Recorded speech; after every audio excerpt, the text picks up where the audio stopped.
Case number 21-64736. This is Mercy Transport LLC versus City of Detroit.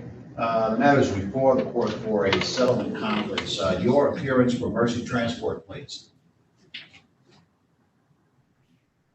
Do I have City of Detroit on this one? Yes, you do, Your Honor. Crystal Crittenden on behalf of defendant City of Detroit. All right, Ms. Crittenden, if you would, your P number for the record, please. I'm sorry, 49981. Thank you. Good morning to you, ma'am. So have you seen, have you spoken with anyone from Mercy Transport recently? What's going on? Oh, David? I have not, Your Honor. The case has settled. We sent settlement documents to them in August. We have not received them back yet. But I will make contact with them today to see. We sent them a stipulated order of dismissal as well and asked if we have permission to have it entered. I will make contact with them and see why we haven't gotten back the release or the order. All right, very well. So what I will do, I'm going to go ahead, based upon the representation that is set forth here, I'm going to go ahead and enter an order of conditional dismissal pending final settlement. And I'll get that order out to all parties. That way we'll be aligned with what the intent of the parties are. If for some reason the settlement falls through or something, then the parties would just file something to reinstate. That makes sense to you, Ms. Crittenden? It does, Your Honor. Thank you so much. Thank you. Good day to you, ma'am. Thank you.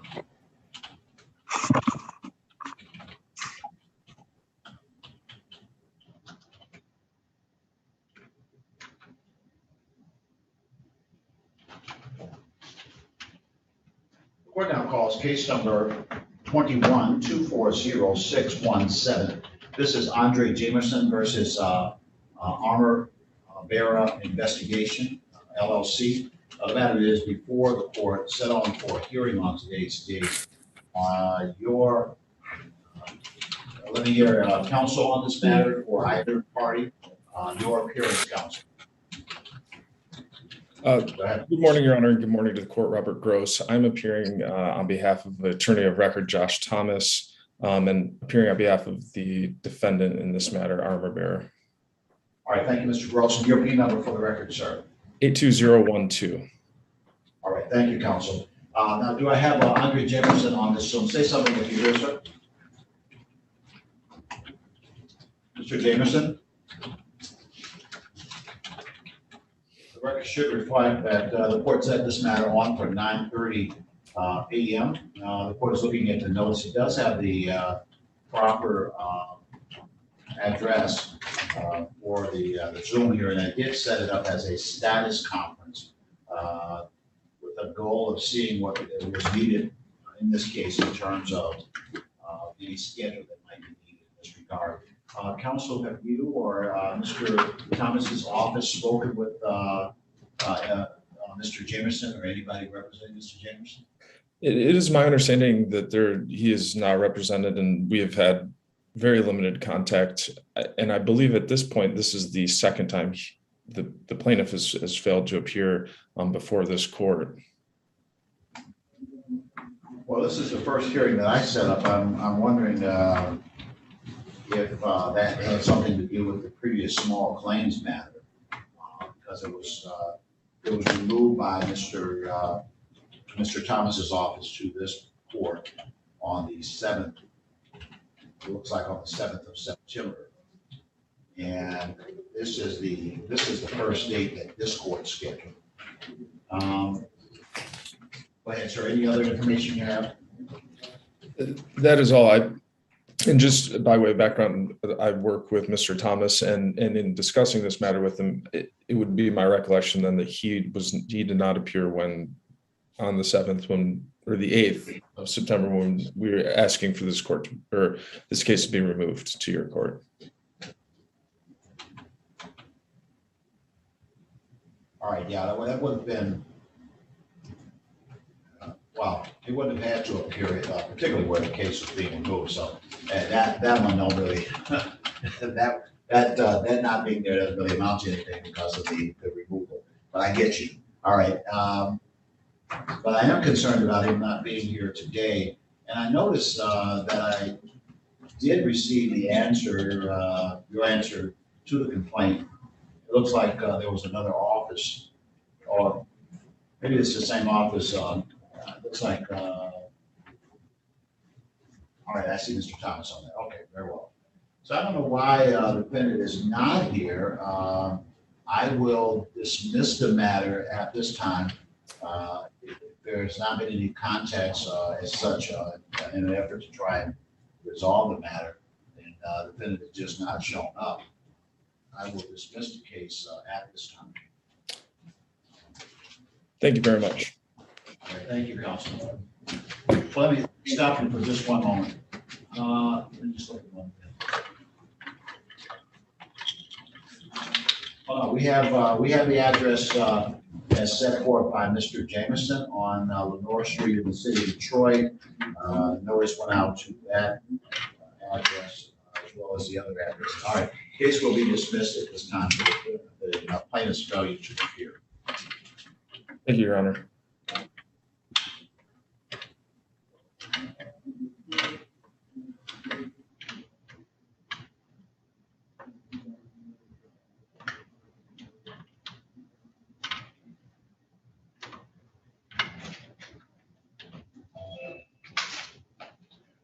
All right, the court now calls case number 21-63588. This is Shania Sullivan versus Allstate Fire and Casualty. The matter is before the court on a pretrial conference hearing date. The record should reflect, just one moment.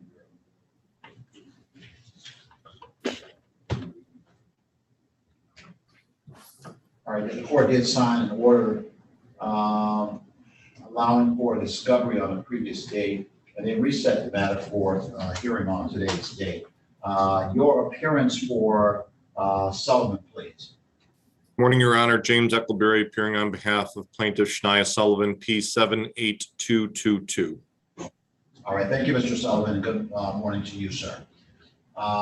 For the defendant in this matter, Allstate Fire, your appearance at this time, please. Good morning, Your Honor. Christian Burbach on behalf of defendant Allstate, P number 83054. All right, thank you, counsel, and to you as well. I know that I allowed for some discovery. It seems that this case was dovetailing into a circuit matter, was it? Mr. Eckleberry, remind me and update me at this time, if you will, sir. Your Honor did provide for some discovery. My client's deposition was taken. There may be some separate provider cases. Defense counsel would actually be more aware of the status of those provider cases, should any exist. But from plaintiff's perspective, we've completed discovery and are ready for what I would suggest a settlement conference would be our best next action. All right. Has there been any discussions along that lines or any offer of judgments or anything at this point, Mr. Eckleberry? There have not at present, Your Honor. My client's dep needed to be rescheduled and then was recently taken. So now that we've got that out of the way, I believe we do have the transcript. And so we'll be in a position to make an initial demand and hopefully start that conversation. All right, counsel, what's your thoughts on where this case is now, sir? Yes, Your Honor. So it took us several months to get plaintiff's deposition in this matter. We recently got it on October 20th of 2021. And based on his deposition testimony, several medical providers and places of employment were identified. And given that we do not have records from these entities, we do need additional time to secure these records. I don't think any more than 60 days would be necessary to obtain those records. And as far as settlement conference, if plaintiff's counsel is agreeable, it might be better to facilitate this matter prior to any settlement conference, but I'll leave that to the court's discretion. All right, yeah, it is a 2020 case, and so it's been around a bit, and so I'd like to see the parties drill down on this. I guess at this point, with two experienced counsel, you've got to have some sense of the value of this case about right now. I know that, obviously getting other providers and so on and so forth, but getting information on other providers. But this case in particular, it seems that with the amount of information, the deposition that was recently taken, and this being a provider case that the two of you are probably in the best position to be able to have some sense of what the worth and value of this case is. And with that in mind, I'm not really so interested in adjourning it for another 60 days. I kind of want to see if you can get to the bottom line here. Do you think it would be valuable today, if I put you in a breakout role, to at least broach the positions that the parties may have in regard to trying to begin a discussion as to whether this case can in fact be resolved short of trial? It certainly wouldn't hurt, Your Honor. I don't know how much progress we're going to make this morning, but I've got no objection to talking. All right, so and I'm sorry, sir. I caught you with the bottom lip moving. Go ahead, right ahead, sir. Yep, I think couldn't hurt to be put in a breakout room and discuss real quick. Yeah. So let's do that, and then you come back, and if we got to set something up, then maybe we'll be in a better position to know just exactly what we need to do. And if I can be of any assistance, I will assist in any way I can as well. All right. So I'll see you in a moment, gentlemen. There's your notification. Thank you, Your Honor.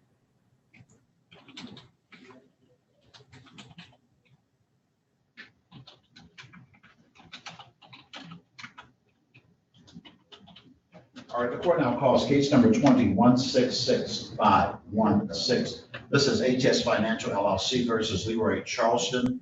The matter is before the court on the petition in order to show cause, on the petition order to show cause. Your appearance for the plaintiff regarding this matter, please. Daniel Weberman, P76609 on behalf of the plaintiff. Thank you, Mr. Weberman, and good morning to you, sir. I'm looking for Leroy Charleston. Mr. Charleston, if you're on the Zoom, please say something at this time. Leroy Charleston, please say something at this time. Our matter set on for 9:45 this morning, and I don't see any indication that Mr. Charleston is here. The information that went out to him had the Zoom number from this particular, previously had the 538 Zoom number that was adjusted to the proper Zoom number and has not appeared. Counsel. Sorry, I missed what you said at the end. Oh, I'm sorry. I was saying that the defendant is not here, and I believe that the previous motion was modified to allow him to know that he should be in this particular zone. Yes, I believe we did serve him with the correct information. So he should have had, I believe, and I did also myself receive a notice with this correct information on it. So. Yeah. All right. So very well. I'm looking at that notice, and it does have this particular Zoom number. So the defendant has not appeared. Counsel, your pleasure at this time. Your Honor, I would request a bench warrant. All right, the court will issue a bench warrant. The judgment amount in this matter is how much, sir? $1,800, $1,829. The court will set the bond on the bench warrant at $1,900, and the court will sign the order upon present. I think, Your Honor, I will have it sent in. Thank you, sir. Have a good day. You too.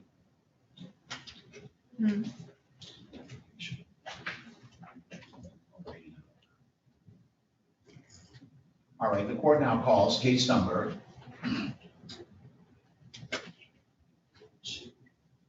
This is 21-162-847. This is JP Morgan Chase versus Daisy Willingham.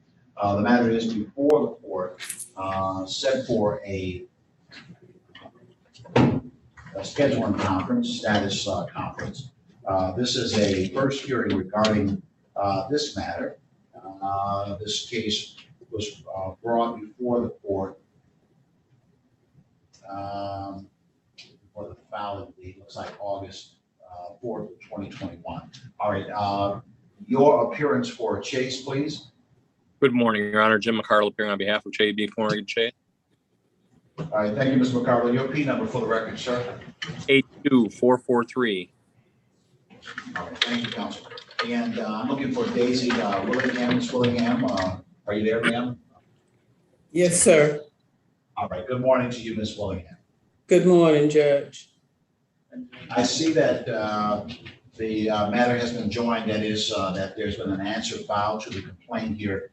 It looks like this had something to do with a credit card, and that the claim is for in excess of $18,000. Is that correct, counsel? Yes, Your Honor. All right. And Ms. Willingham, I see that you filed your answer. It looks like you agree with most of the statements, well, several statements, and then you disagree with others. You indicate that the account balance was not as high. The account was current until the untimely passing of your husband in May of 2020. So is this an account that the two of you had together, and that he used some and you used some, or that kind of thing? Is that what this was, ma'am? Yes. So you have any idea, or do you believe that there is some money owed on this account? Yes. Ms. Willingham, do you have any idea how much you think that amount is that might be owed, or you're not sure? Tell me what you think. I'm not sure. All right, you have any idea as to what, in what range, what amount it might be, approximately how much? That's not to hold you to the fire, but just to get, if you have some estimate of what you think it might be. 15,000. And so, counsel, when is the last time that this account was used? Your Honor, take me to find that. If Your Honor, bear with me. Okay. It would appear, Your Honor.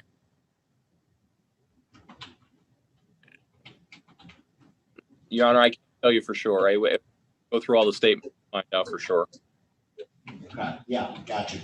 So I guess what I'm getting at is that a part of this is that the defendant somehow believes, unfortunately, that this number might be somewhere around $15,000. And so she believes, the thought is that a lot of penalties and fees, et cetera, have been a part of why this is maybe at in excess of 18,000 now. So I'm wondering if there might be, are you able to hear me okay? I know sometimes when I have my head down, I'm talking down, and so that doesn't project the sound real well. So it seems to be where, the real fight is in this, is that there may have been the accrual of interest and fees and what have you. And she's looking for a way to try to avoid some of that as a proposition to maybe get this resolved. I'm wondering if it would be worthwhile to talk in a breakout room, ma'am, express your position and see if there is some room on the bank's part to maybe come to a number that might work for both parties. So let's take a moment to do that and come back in. Nobody's under any pressure to do that, but see if there's a number that might bring this together. This, Ms. Willingham, if you entered into some type of agreement regarding this case, how would you need to pay it? What would be the circumstances under which you would like payments made? I can't pay that kind of money because When my husband died, most of my money went for nursing homes and doctors, medical bills, and funeral.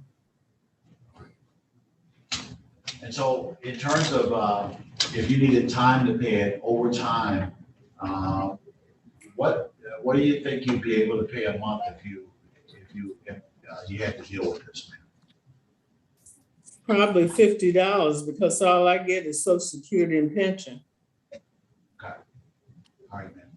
And your pension is with, what do you have a pension with, man? Local 876. Okay. All right. So you know that the, any Social Security and things like that, that's not collectible, even if they had a judgment, it wouldn't be able to collect that. But it could be if there is a judgment in place, that they would have the right to go after pension income. And maybe after any money that you might have in other bank accounts and things like that. So that's some exposure. So I'm going to have the two of you to speak in a breakout room for a moment, just to see if there is a way to kind of bridge this, because it's a lot of money. They might, I haven't spoken to the bank, of course, but they might be willing to compromise on some of it. And maybe you can reach an accommodation. Otherwise, I'll set it up and we can approach it another way. But it's at least worth talking about to see if there's any room to find a way forward on this case. So I'm giving the two of you a notification for breakout room number 2. And so just click into that breakout room and then we'll give you an opportunity to speak with the other side privately to see if this could be, if you could work on some things together. Okay? And you can come back in once you've done. Thank you.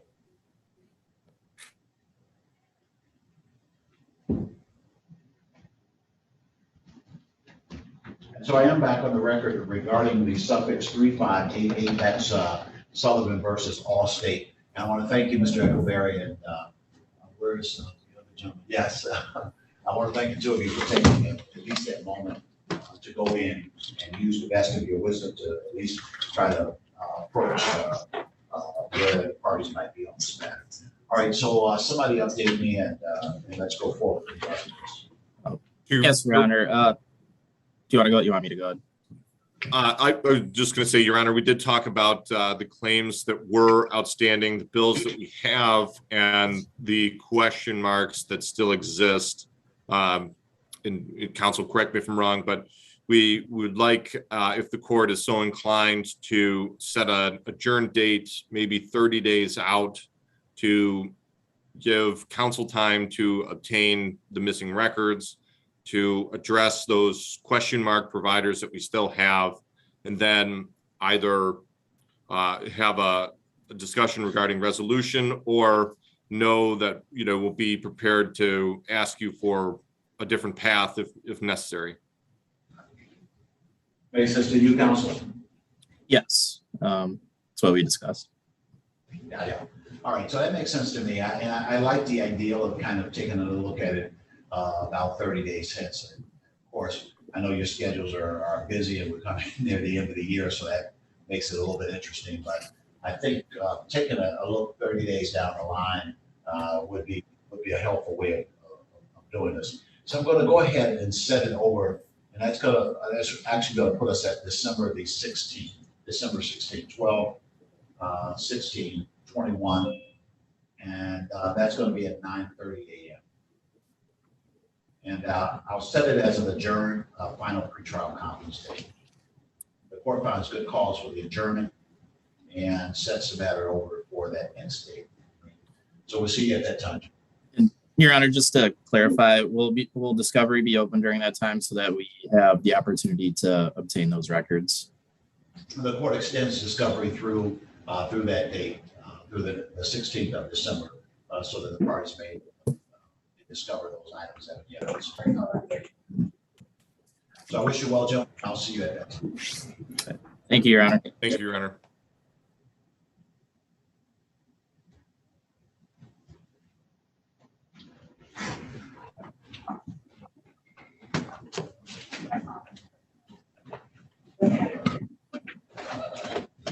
All right, the court is now calling case number 21-160819. This is Rosbeck RX LLC versus City of Detroit. The matter is before the court, set on for a hearing. Looks like the matter was filed somewhat recently. I do have the city's answer filed with the court as of the 3rd of September. Your appearance for the plaintiff in this matter, please. Good morning, Your Honor. James Lowe on behalf of the plaintiff. My P number is 63110. All right, thank you, Mr. Lowe, and good morning to you, sir. For the City of Detroit, Madam Counsel. Morning, Your Honor. Crystal Olmsted on behalf of the City of Detroit, P69202. Thank you, Ms. Olmsted. Good to see you this morning. Good to see you as well.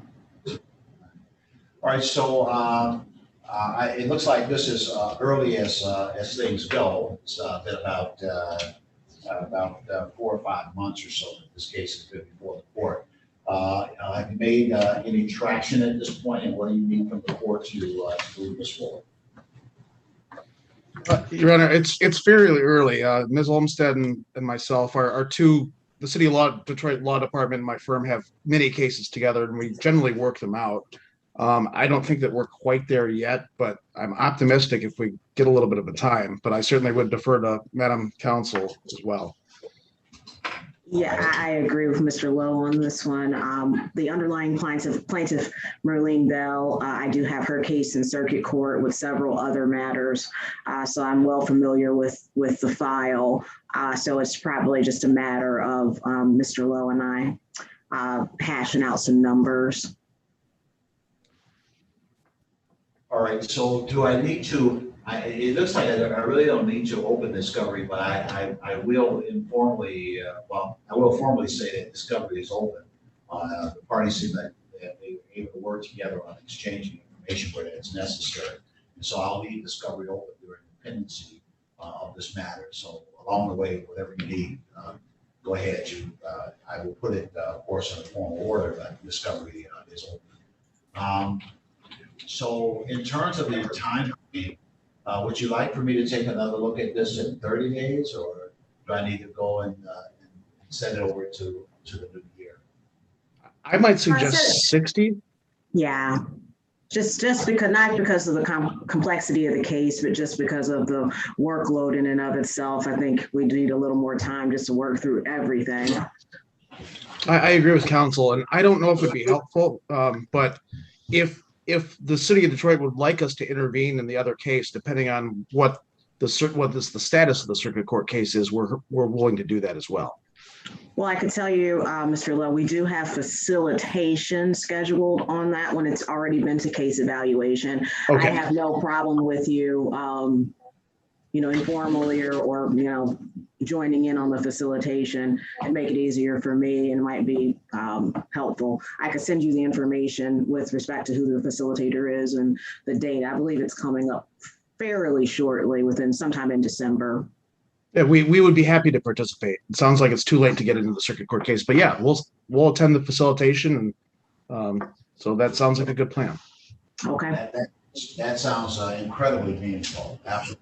So I will, and with that in mind, I'm going to set it like 45 days out. It seems like that might be a more realistic time to take at least another look at it.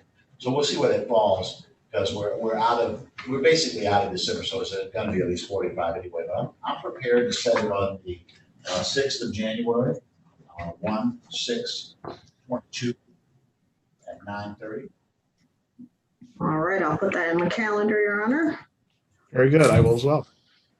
All right, and you'll get an order of discovery, and that date of the 6th will be a final pretrial conference date, and the court will allow for motion hearings on that date to the extent that either party gives notice to the other party at least 7 days before the hearing, a 7-day period to respond. So you get that kind of order from me.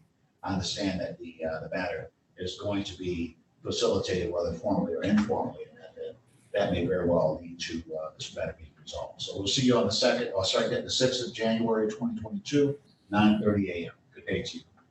Thank you, Your Your Honor. Honor. Take care, Mr. Lowe. Take care, Ms. Olmsted.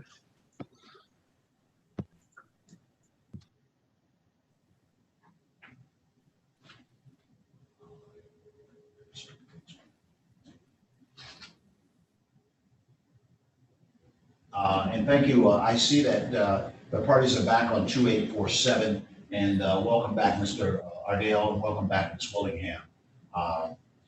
So they did go to the breakout room and have some discussions. Mr. Ardale, McAdale, I'm sorry. Update me, sir, on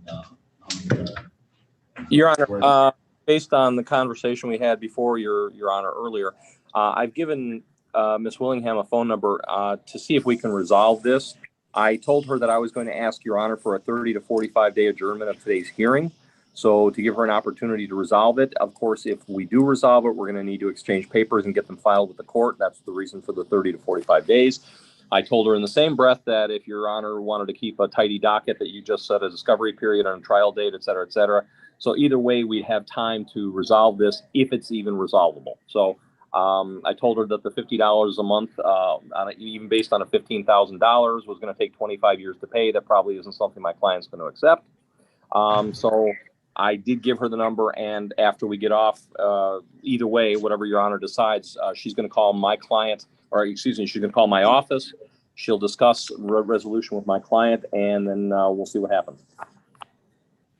All right, Ms. Willingham, that's about the size of the discussion that you had. Is that correct, ma'am? Yes.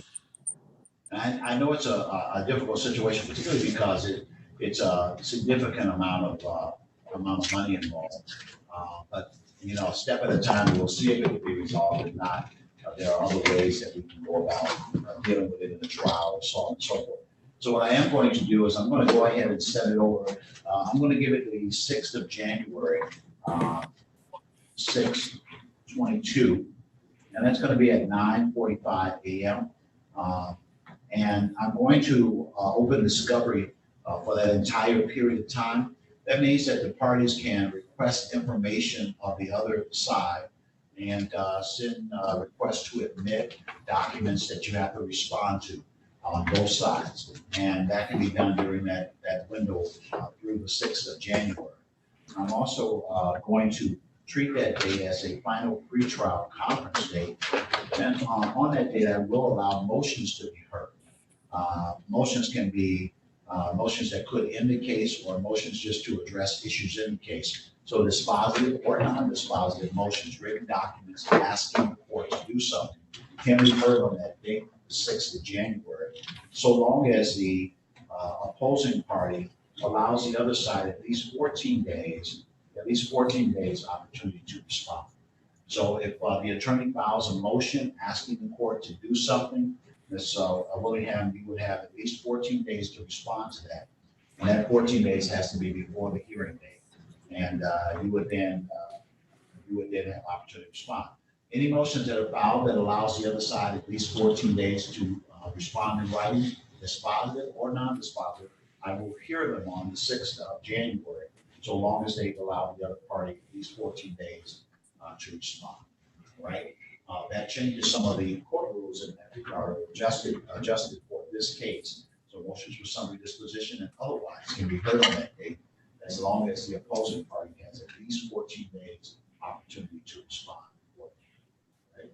All right, so you get an order from me in that regard. Hopefully you get it worked out in the interim. If not, I will see you on the 6th regarding this. All right, Thank you. And thank you, Ms. Willingham. Good day to both. Thank you.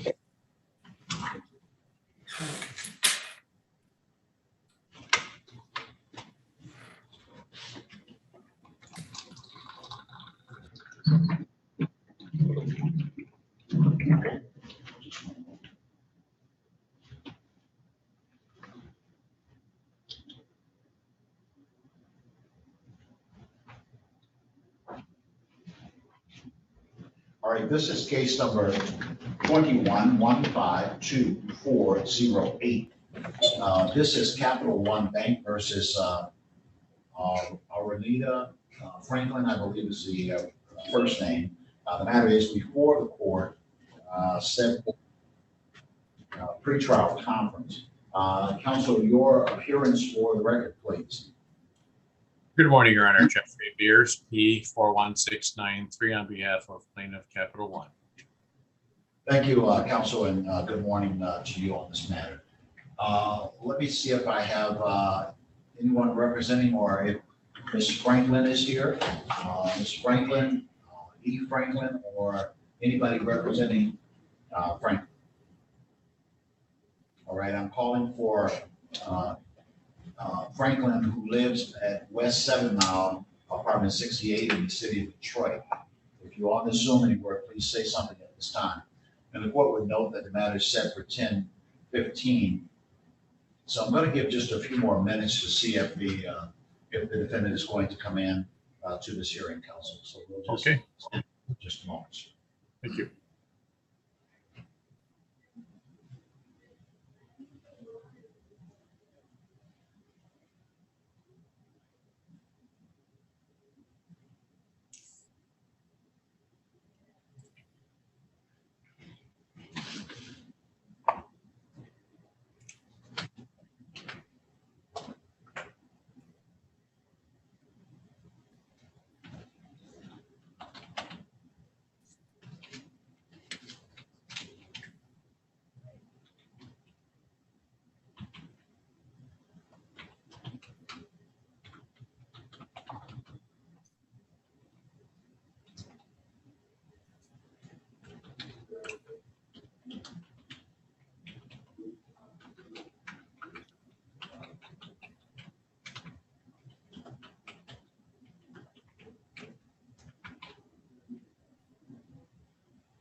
All right, so we're back on the record regarding 2408.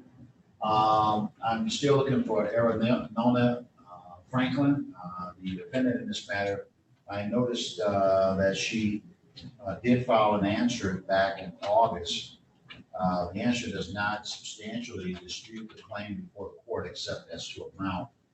But significantly, the court set this matter on for a hearing on today's date. The notice was sent to the address as set forth by the defendant on West 7 Mile Road in the city of Detroit. That notice also has the correct Zoom address. And the notice was issued on September the 10th, 2021, notifying the defendant to appear on today's date or that the court would take action in the failure to appear. It does not appear that the defendant has appeared for this hearing at this time. And counsel, I noticed, sir, that there was a proposed default judgment that was submitted to the court August the 18th of 2021. The court did not enter that judgment at that time because it seemed to have intersected with the defendant offering an answer to the complaint. Otherwise, the defendant has not appeared and not otherwise responded to the court's call. And the notice of hearing advises the defendant that if the defendant does not appear, it may cause the entry of a default judgment. Your pleasure at this time, counsel. Your Honor, we would move for entry of default judgment against the defendant in the amounts paid for in the proposed default judgment submitted to the court. All right, the court then, on review of the proposed judgment, it does comport with the complaint that was filed in this matter. And in as much as it does, and where the defendant has not appeared, the court will enter judgment now by default on such terms. I am signing the order. The total amount of the judgment is $6,420.21. And we'll mail out copies of that judgment right away, counsel. Thank you, Your Honor. Have a good day. All right, good day to you as well, sir.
All right, this is case number 21-151112. This is Jefferson Capital Systems LLC versus Crystal Wilcox. The matter is before the court, set on for a hearing after the filing of an answer to the complaint in this matter. For the plaintiff, Jefferson Capital, are you on the Zoom at this time of your appearance? All right, I know it's early. Oh. Yeah, I just thought I saw both parties here. Do I have the defendant on the Zoom? All right, we'll call it momentarily. Ashton, Joel, Attorney Ashton, I believe that is. Do you have a matter before the court? I believe so, Your Honor. Aim High Transportation versus City of Detroit. Is that on your list? No. Let me see if I can pull it up. Did you say person? Give me the case number. Let's see what's going on with it. 21-161-295. Let's get a register. Oh, I'm sorry, Your Honor. Can you please repeat that? 21-161-295. Just one moment, Mr. President.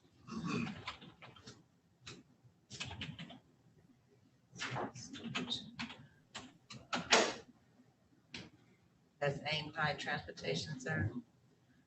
Correct. That case is closed. Let me see what's going on. We got some indication that that case is closed.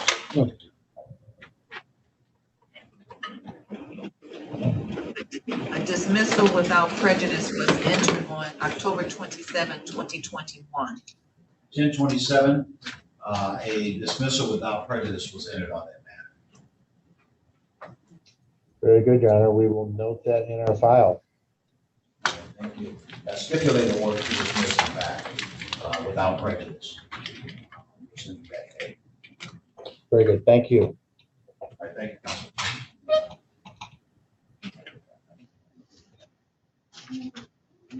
B. Walton. That's me. Oh. Present. Lord have mercy. How in the world? I'm about to clear everybody out.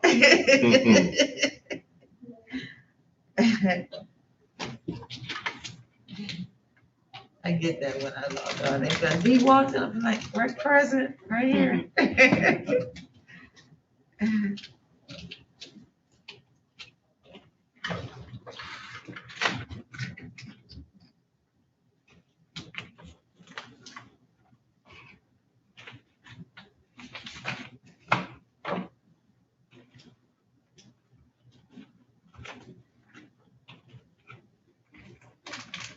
Your Honor, since we have a few moments, would you like me to go get the files now? Yes. Yeah, that's perfect. Thank you. You're welcome.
How you doing, ma'am?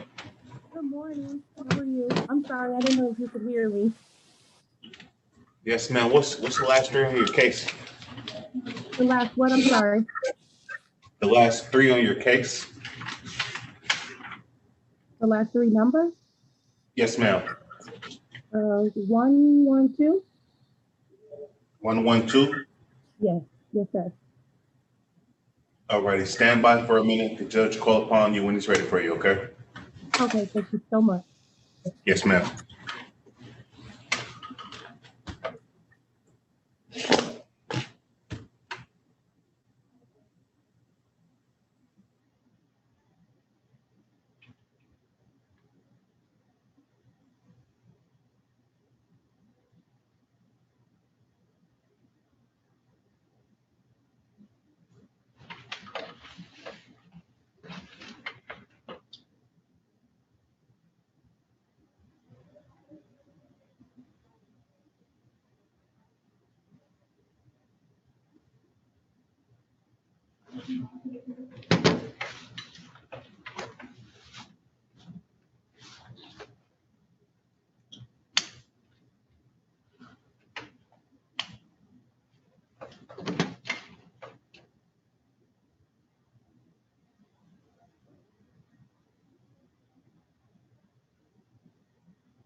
Right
here is good. Thank you, ma'am. You're welcome, sir. I'll be right back.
Ms. Francis, are you on the Jefferson Capital matter, ma'am?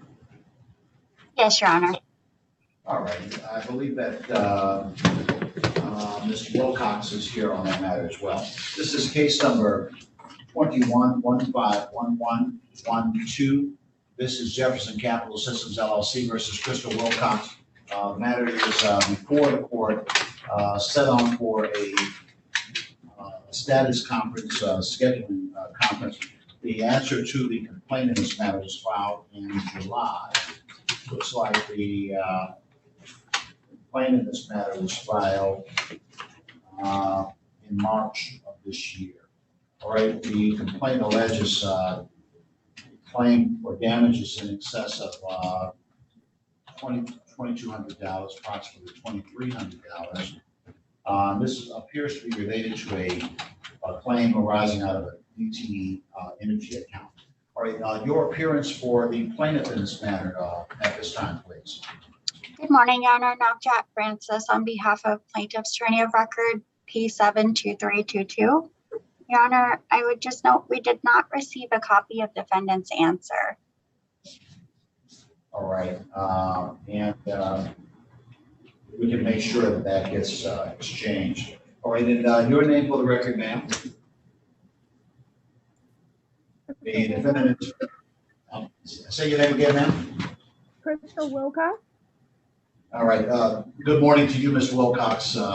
This case is set for 10:45. I'm calling it early because both sides are here, and we can go forward at this time. I noticed that you filed your answer in this matter, and in paragraph number 4, you said you paid the amount of $2,346. Actually, I can't.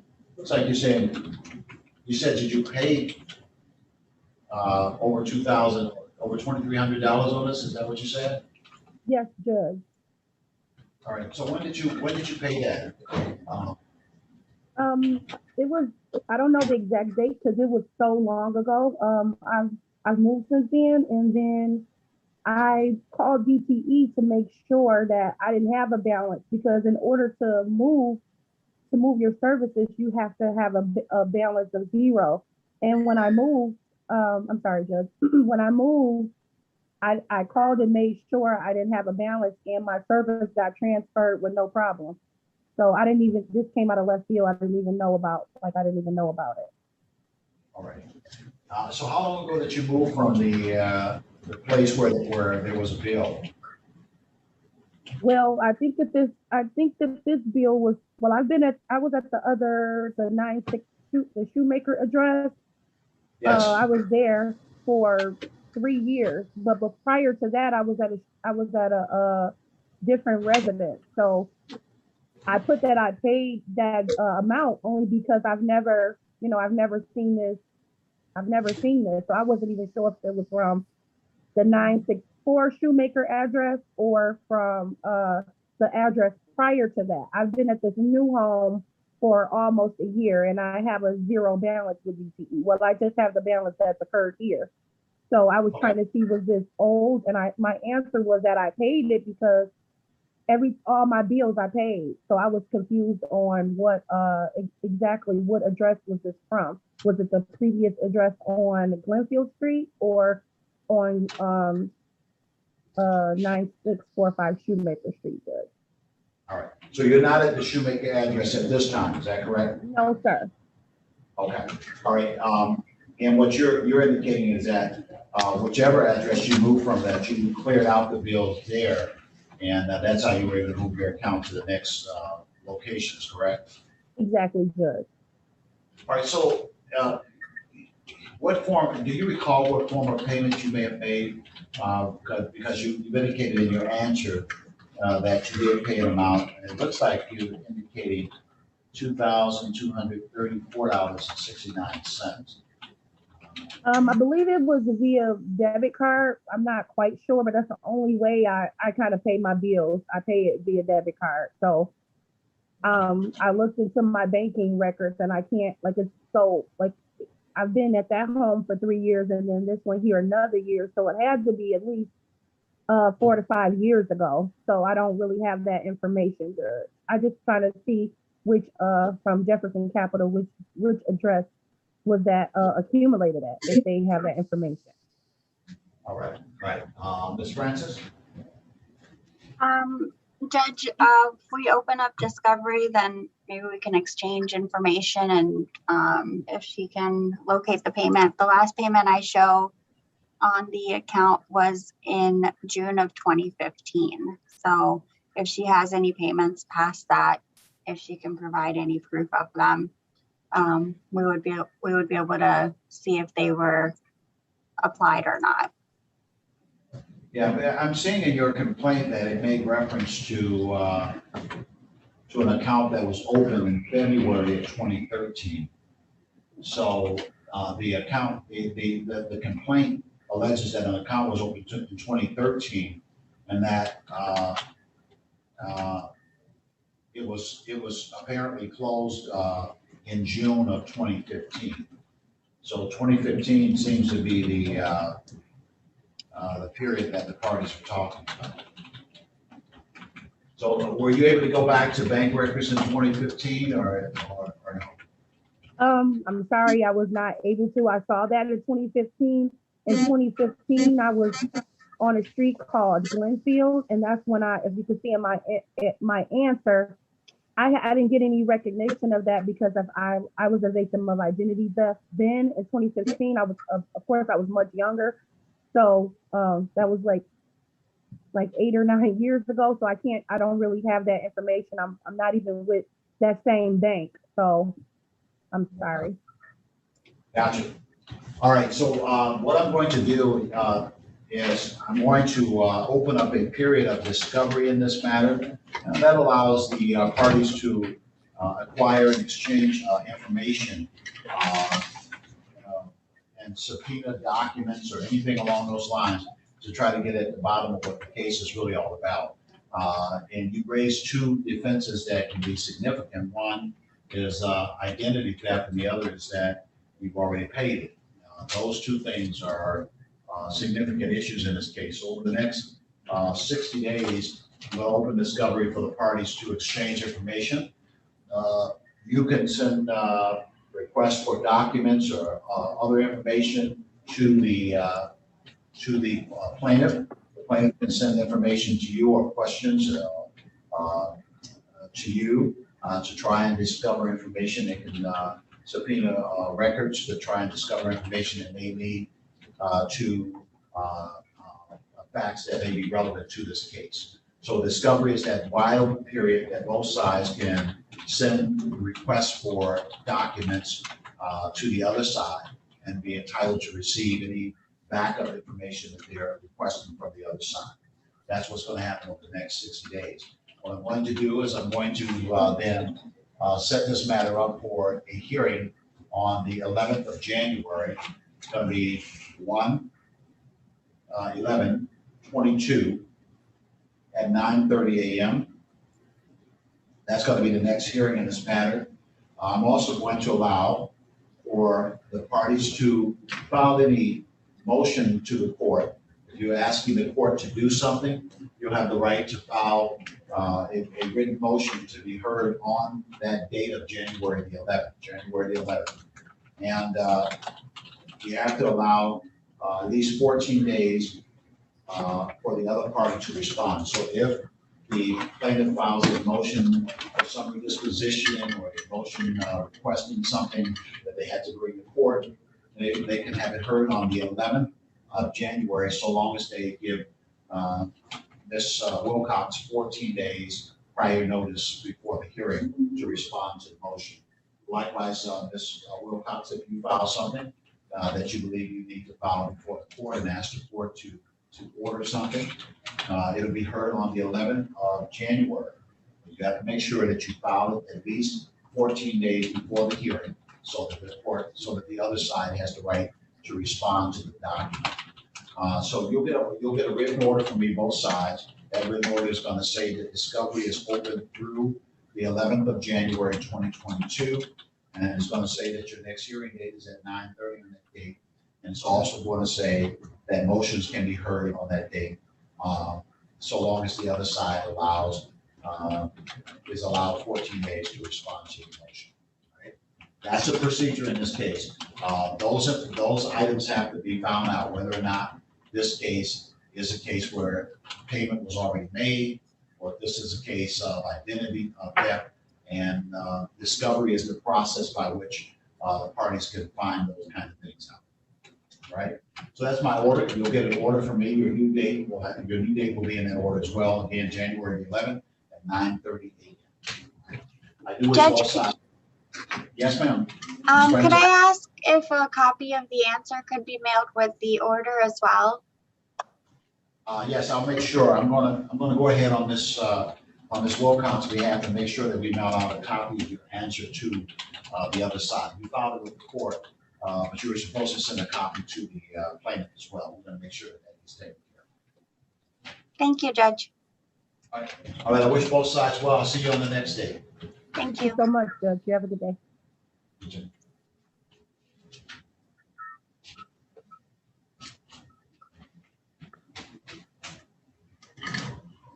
All